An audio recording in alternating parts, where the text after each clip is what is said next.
A Swift Kick in the Ass, episode 58.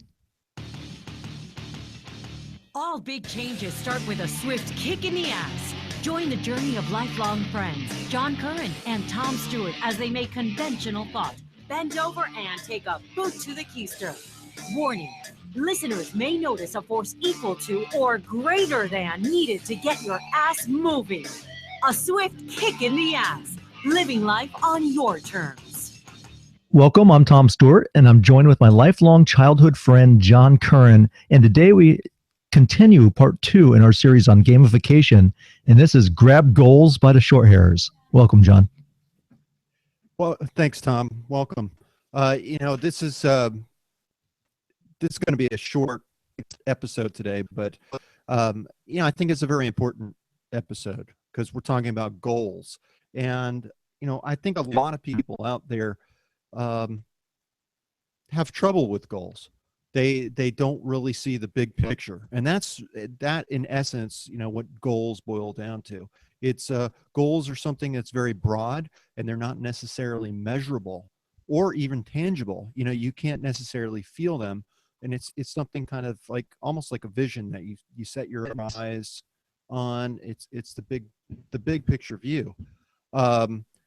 That is much different than objectives.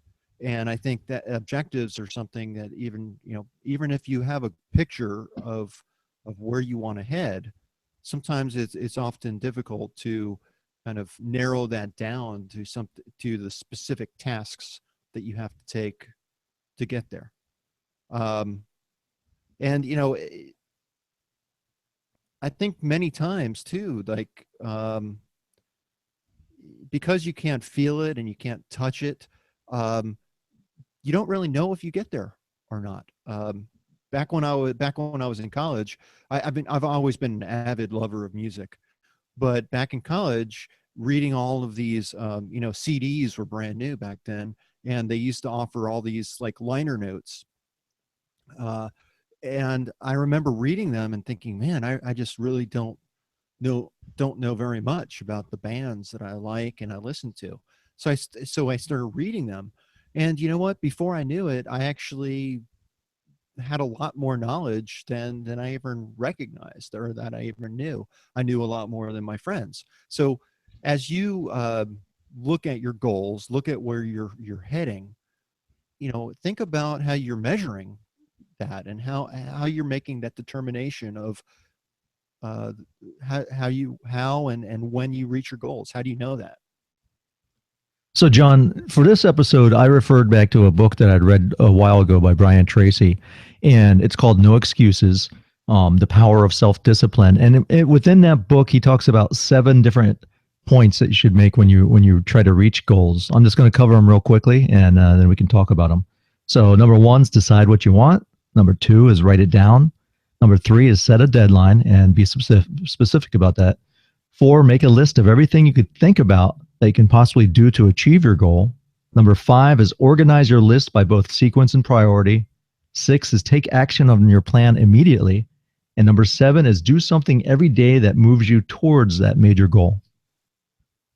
Yeah, as I was preparing for this episode, I was thinking back about these financial goals that my wife and I have been working for towards the last 10 years, really. And we started with just 2 simple goals, and it really helped us get our asses moving. Those goals were to have money in the bank and to not owe anybody any money. So having those 2 goals in mind were very important to my wife and I, because we used to argue about money a lot. But once we decided on those goals and we agreed upon those 2 goals, the arguments kind of went away, because then the nature of the conversation changed to, when things came up or we wanted to spend money, if either one of us wanted to spend money, we'd ask ourselves just a very simple question. And that question is, does this bring us closer to our goals or further away from it? And if it brought us this close, then it was an absolute yes. If it brought us farther away, like I don't know, it's just spending money on something trivial? Um, the answer was no, and it took the argument right out of it for us because and that's how I think we've lived our life for the last 10 years. We've kept those goals in our mind, and that's helped us in our decision making process in our day to day life. Because as soon as you start getting some traction, life has a tendency to throw things at you to get you off course. Right. So you guys were very specific. You basically had a goal in your crosshairs per se, and I know we talk about grabbing goals by the short hairs, but that's really what you're doing. You're really focusing so much, saying what is it that we really, really want to attain, and then you don't deviate. You make sure that you're always working towards that goal. And since you guys had a goal in common, that gave you someone that had accountability, and someone that you could talk about. And also, you guys probably celebrated victories when you looked back and say, "Wow, we paid off a big chunk of this." It's a burden relieved off our shoulders. Yeah, Tom, I would say yes, that's true, but eh, let's not get caught up. I think there's a confusion, a difference in terms here. I mean, goals are very broad based and not necessarily that they don't have to be specific. They can be vague. You're not going to be able to touch them or you might feel them, but it's not tangible and it's broad. I think where we really got traction, and it often gets confused with goals, are objectives. Now, objectives are very specific to say, okay, we're going to pay off this credit card. It's this amount, and it ties into your goals, um, and it's a way of reaching your goals.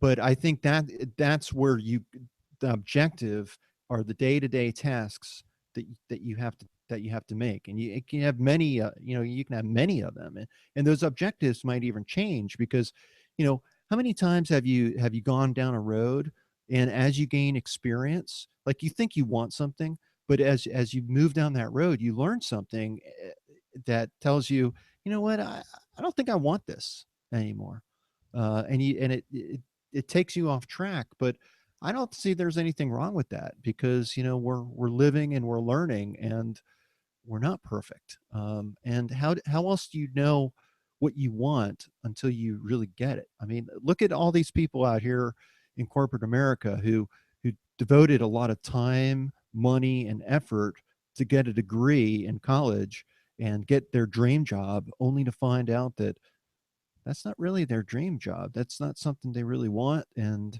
they kind of signed up for something that they really didn't know much about. Right. And They now, signed up for their day prison. yeah. So, um, I think again, goals can be lofty. They can be just, out of touch, and that's good. It's always good to kind of stretch yourself and aim high. Back in high school, we had a psychology teacher named Mrs. Spungen. I think she's long past, but something I learned from her back in high school so many years ago was that you should always aim high, aim for the biggest possible goal that you can get, that you can think of, because say like, and this is a terrible analogy because who the hell wants to be president, but if you aim for president and only make senator or even make governor, those are still great accomplishments and nothing to be looked down upon. Actually, some people would say making president is something to be looked down upon because who wants that? Donald Trump. But No, I know it's like aim for the sky and you'll hit your ceiling. It's yeah, definitely, and we talk about this even on our homepage of swiftkickinass.com, talking about in martial arts, when you punch something, you punch through it. So because your brain actually hinders you and stops you before you hit the object. So it's always same thing with, like you said, with reaching goals. You would aspire for more, for the best, and then you'll probably get what you really need. yeah. I mean, you need to push yourself as far as goals, and s sometimes goals are going to take you much longer uh, to go for it. You know, it's best to give some type of time frame with goals so that so you have something to aim for. But like say for instance my financial goals with my wife, it I planned on it taking 5 years, and it took us twice the time. Now, And did you write that goal down, or did you guys just talk about it? we wrote it down. In fact, I have a piece of paper in my desk that lists exactly what we want, um, very specifically, what we want. And then after I wrote that, I kind of just put it away. And I suggest that our listeners do that too. Like, write down the things that you want. Write them down. It just in a list. It doesn't have to be anything complicated, or just a simple list. Write it down, and then tuck that away.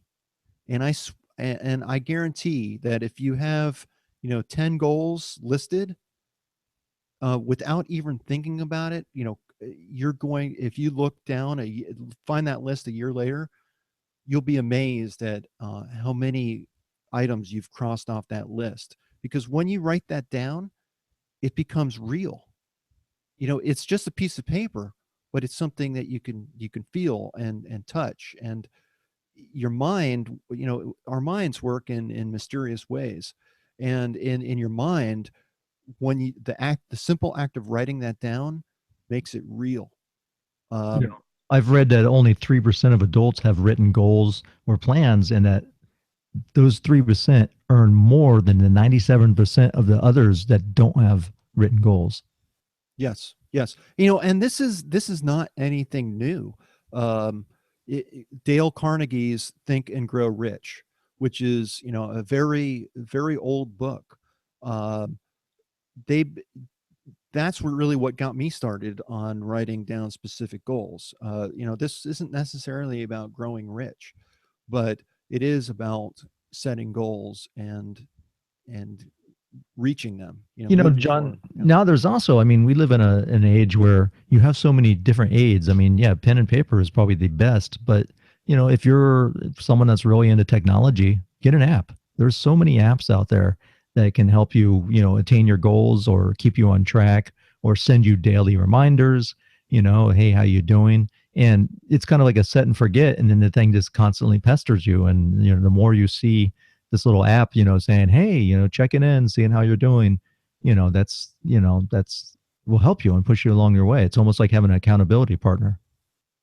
Yeah, no, I agree. I mean, I think for me, pen and paper works best because I think there's a lot to be said for physically, using a pen and writing it down and taking that time. But different strokes for different folks. Whatever works best for you, really. I think the important thing is to Right, because create. remember, we have a whole generation coming up behind us that pen and paper is not really their thing. They've been typing since they were little kids, and using the phones, and that's their world. Technology is their world, and that's how they think, and Yeah, that's what's up with them. Most people, in that generation, they'll have their phone with them all the time, no matter what, and they're always checking their phone. So if their phone is sitting there saying, "Hey, how are you doing on reaching your goals?" It's a constant reminder for them. yeah, and you're absolutely right. I think all of our brains, they work in different ways. Like I remember back in the days before computers, before word processors, we had to type things. And if you don't know what a typewriter is, Google it, and you'll see the pictures of it. But I think most people, you know what a typewriter is. There- But it's a different mindset involved with it. Um, with a word processor, you don't need liquid paper. You, Tom, you're frozen. I don't know if we've lost Tom or not, but I guess we'll just keep going. Tom, you there? There we go. He's coming back. Guess we lost Tom, but then we keep. There we go. So as I was saying, John, is a typewriter can be a much source of frustration, because I don't know if you remember using Liquid whiteout, paper. Yeah, liquid liquid paper. paper, or sometimes the margins would be a little screwy, and it would take so long just to get set up to try to even prepare to get your thoughts on paper that it was such a frustrating tool. Yeah, it's not very green either, is it? Because of all those crumpled pieces of paper lying Yeah, and the ink. around. Yeah, yeah. But I think it it's a great way of kind of comparing the way our minds think. And I mean, with a word processor, you don't need liquid paper. You just hit delete. You can delete pages or paragraphs or just one word. Uh, it changes the way you think and the way you approach the problem. For me, my mind works a lot better typing it out on a word processor. We have these older gentlemen at my Cuban radio station, and they are diehards. Where they didn't, when the Ford processor first came out, they didn't want to use it, and even well into past year 2000, when everyone was on computers, they were still hacking away on typewriters. Maybe they like that that little sound, and it made them get their adrenaline going up. But we finally had to take them away at work and say, listen, you have to move to a computer. Yeah, different strokes for different folks. Yep. I could see where like some people need a ceiling fan on at night, or a fan. They need some type of ambient noise to That's me. sleep. Yeah, to sleep. I remember from all the sleepovers we had as kids. Yeah, I couldn't sleep at your house because it was dead quiet, man. Yeah. Hot.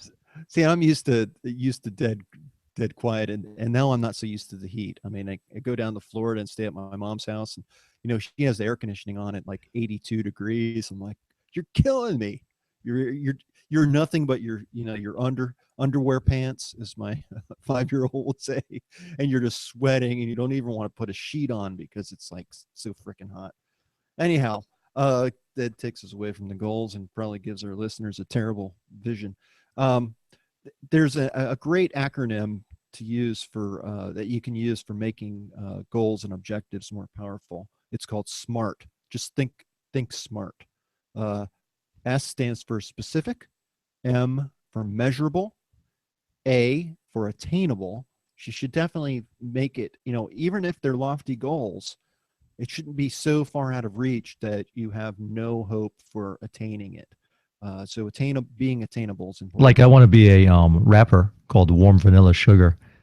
What do you think? My chances are. It's God, I hope that's not attainable. I mean, I yeah, we'll just leave it at that. Relevant. R stands for relevant. It needs to be relevant to your life, and as Tom is joking about warm vanilla sugar, I don't think it's very relevant. I don't think he really wants to be a rapper. Do you? Do you want to wear a big clock on your chest and big gold chains and First of all, I've met Flavor Flav, or however you say his name. And he has that big clock around his neck. And it was back when I used to drive a taxi when I was in college, and I had scheduled to pick him up because we had taken him. Me and another guy had organized to take him to his concert the day before. So I was the return trip on the airport. Well, let me tell you, man, that clock must be moving backwards because that sucker was like 45 minutes late, and he got billed accordingly. I think it's funny that we're on relevant, because I don't think Flavor Flav is very relevant anymore. Does No. anybody ever know He's Public Enemy, who he is? one of the first rap bands. But anyways, what I was saying is that the whole name with the warm vanilla sugar that came from, I was at my sister-in-law's house one day, and she had this hand lotion, and it was called warm vanilla sugar. So here recently, I was joking in jujitsu class, and so everyone calls me warm vanilla sugar. Well, wouldn't you know that my wife Jen, she goes down to the bathroom at the jujitsu school, and what do they have in there as the soap? Warm vanilla sugar. And it's funny too that you mentioned Flavor Flav, because the T in smart is time bound.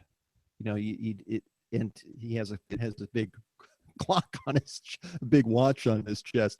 So definitely when you're setting goals, put some type of time frame on there that will help you realize, because we all have big ideas, and we all have visions in our heads about things that we would like to have, or even things that we expect, but oftentimes we don't put any time frame on them. and that's not a true goal. How do you know if you reach those goals? In some future episodes, we're going to be talking about feedback and ways to measure your goals.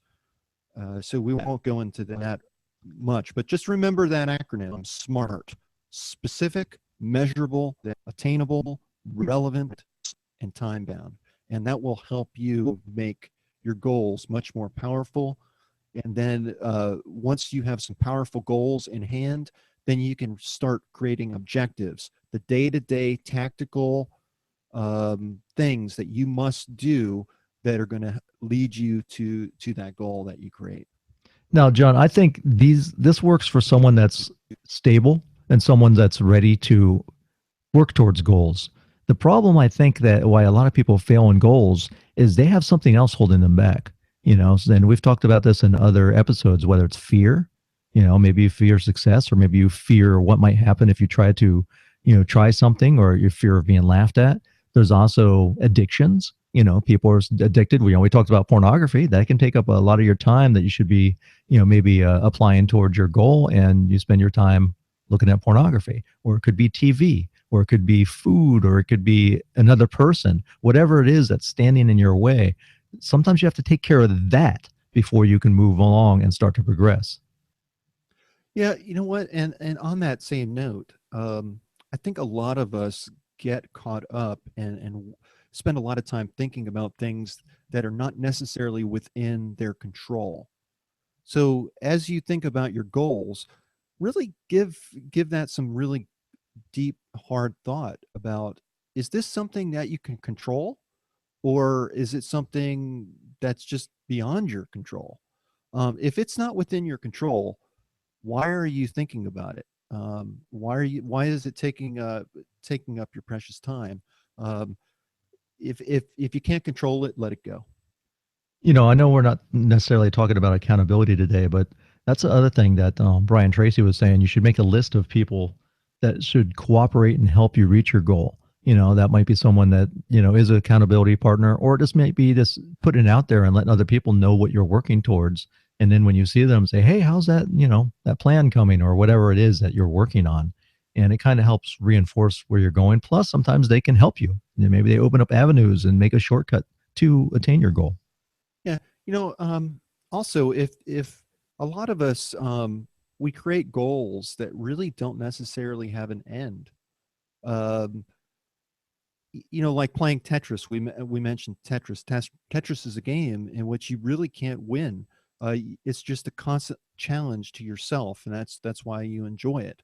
Um, there's nothing wrong with trying to create a life in which you're constantly challenging yourself, and there really is no winning. There is no end point. It's a constant pushing yourself to see how you can better yourself.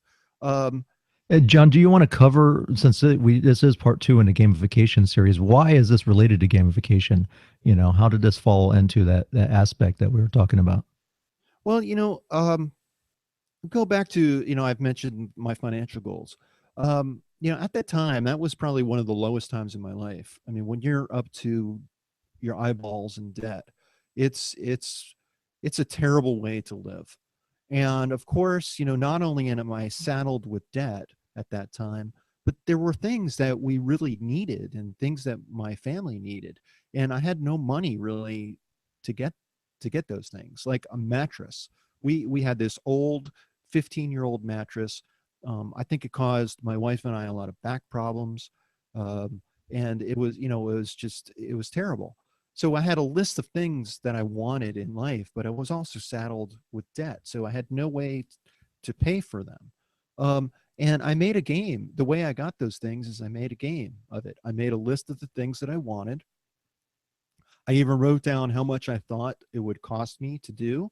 So as I could, kind of mentally prepare to to to cross these things off my list, I kind of knew what I was up against.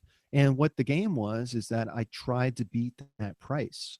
And as I came up with different, as I was able to gather up some cash to pay for these things, what I found is that I beat my price by half.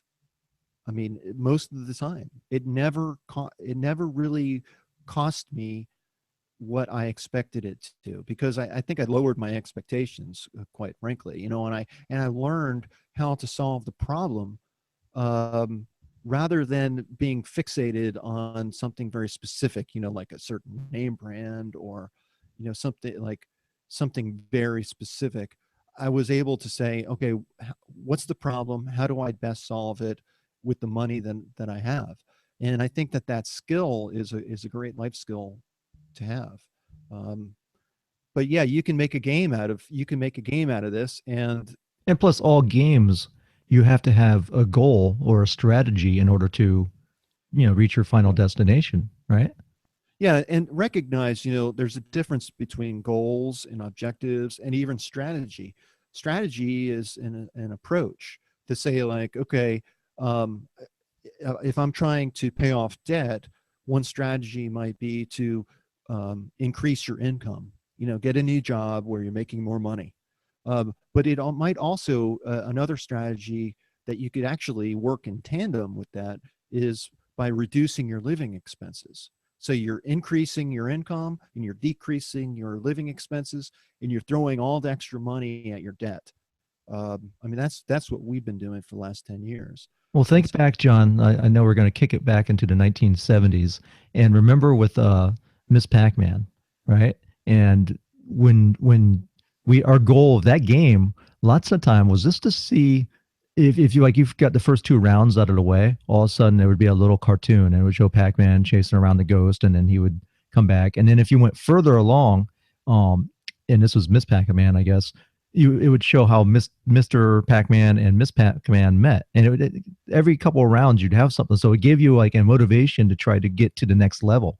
Or even if you had some kind of kung fu game, if you got to the next level, there would be a different scenery or different props and different boss, so it constantly gave you those goals to attain to.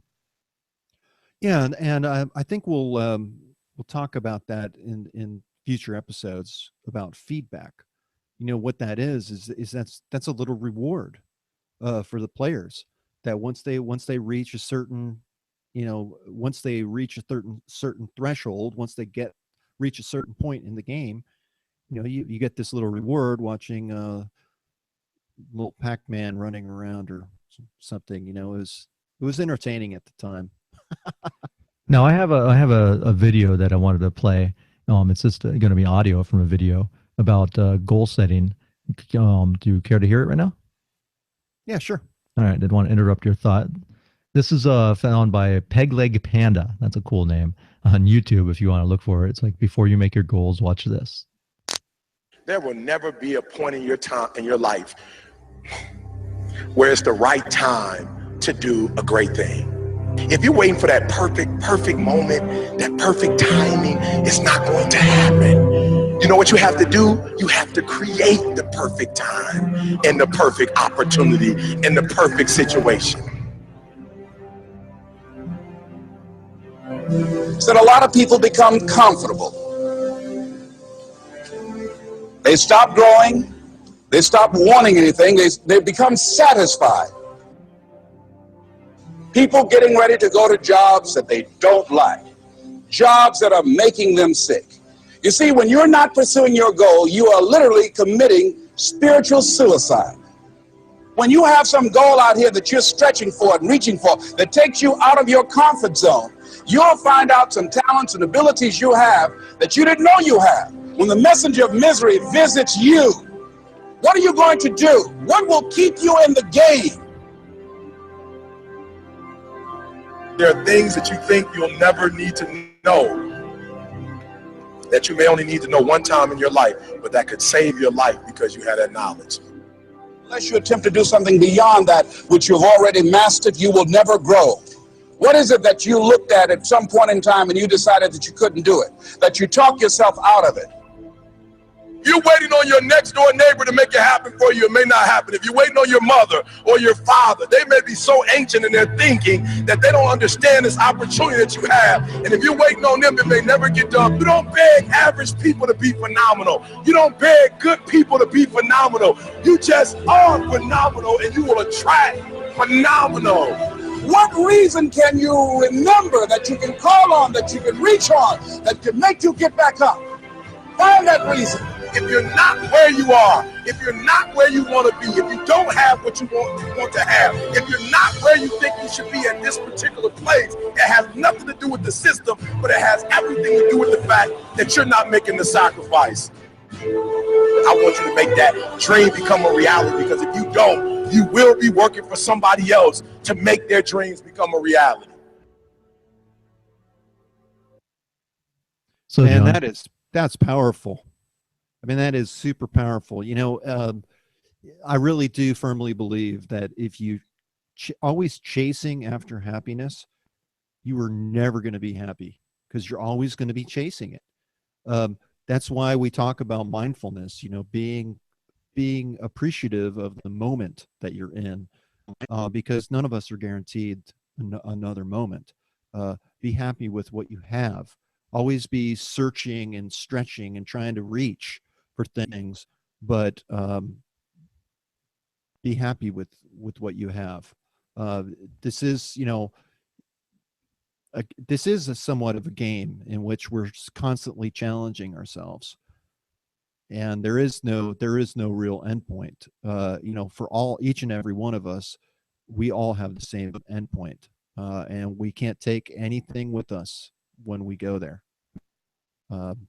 So enjoy the moment, keep challenging yourself, and keep moving forward. do you have any parting thoughts before we start to wrap this up? I think I just said them. That's what I wanted to make sure before I hit the music. This is Tom Stewart. I'm joined with John Curren. Thank you for listening to A Swift Kick in the Ass. Make sure to check out our website at swiftkickingtheass.com. Sign up for our email list, and on there, you'll grab access to our membership site. It has courses, tools, and all kinds of goodies in there for you. Yeah, thanks for listening, everyone. See Catch ya. you next time. Peace. Peace.